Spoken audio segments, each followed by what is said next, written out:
Welcome back to the lesson. In our last video, we've successfully created our create student class view, and I hope the concept is clear to you. And in this video, we're going to be storing our student class inside of our database. So let's go ahead and do that. Now let's head back to our code.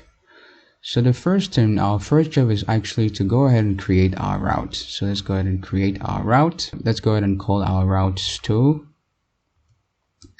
class, because it's going to be storing our student class information, and our route method should of course be post.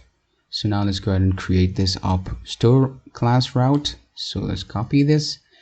Let's head back to our web.php file, but actually let's go ahead and remove this tabs. We're not going to be needing them. The sidebar is fine, but controller, okay, create class view, okay, that's fine. So let's go ahead and create our route right here. Let's copy this, our route, copy this, paste it right here, and then let's go ahead and copy our route name, store class, paste this right here, store class.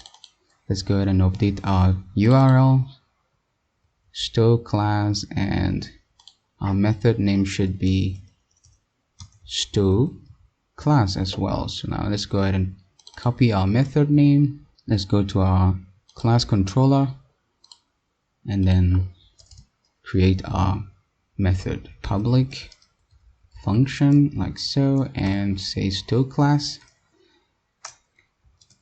And we of course need to pass our request right here, say request, because we're going to be receiving some request from our form. So something like that. Let's go ahead and copy this.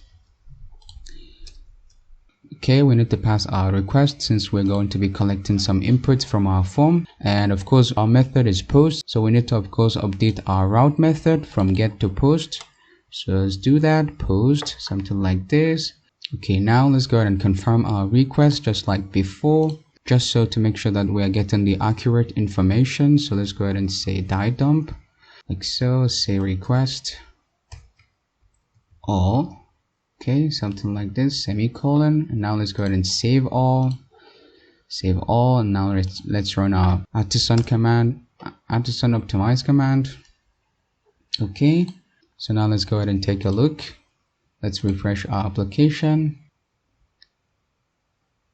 Okay, now let's go ahead and pass some information. Let's say first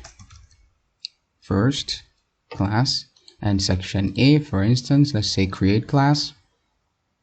Yes, as you can see, now we are getting our class name, which is first, and our section, which is section A. So now let's go ahead and continue the process to store this our class information inside of our classes database table. So let's go ahead and do that. And now let's go back to our project source code and let's get rid of this. And now let's go ahead and say class should be equals to new classes model, something like this. Let's go ahead and load our classes model. Let's go ahead and say use app models and classes model. Okay, something like this, our classes model. And now we're going to go ahead and start storing our classes information that we received from our request, which is right here inside of our database table right here, which is our classes table. So we're going to go ahead and do that. So if you come back here, what basically this line of code does is that it gave us access to this our database table, our users database table. So now we have access. We can go ahead and start targeting our class name and sections and store our information inside of them. So let's go ahead and do that. So let's come down here and set class like so, and then I'm going to go ahead and target our class name, which is right here. Let's copy that, paste it.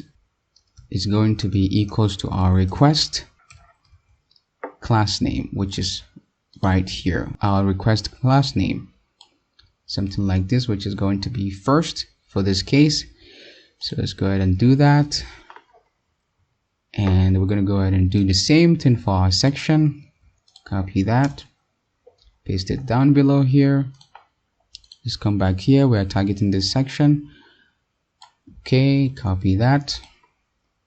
Now let's see our class table section column. we're going to be storing our requested input value for our section, this right here. Okay, let's go ahead and copy that and say section like so. And then we're going to go ahead and now call our save function. Let's say class save to save our information inside of our database. So friend, this is basically one way to store our information inside of our database. In the future lesson, I'm going to be showing you some other ways. There are a couple of different ways to save our data inside of our database. So I'm just showing you one now, and I'm going to show you other methods as well in the future videos. So now after saving our information inside of our database, I want us to have a toaster message that confirms our information being stored successfully. So let's go ahead and copy that from our admin's controller. Okay, here it is, our notification message. Let's copy that and let's go back to our class controller. And then after saving our information, we're going to go ahead and have a message that says student class created successfully. And this time around, I wanted to use an info alert type. So say info like so. Okay, now it says it should redirect us back to the same page. Okay, so now let's go ahead and save our file. Save, and now let's go ahead and give it a try.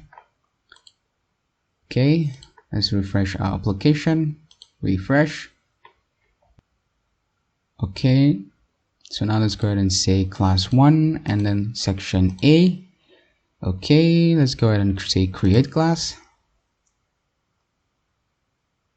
Yes, as you can see, student class created successfully. Now let's go ahead and take a look inside of our database. Let's refresh here.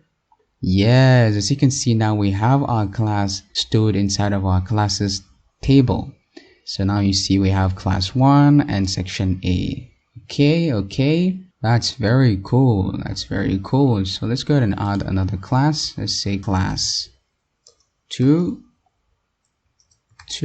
like so, and then let's go ahead and say section A as well. So let's say create class.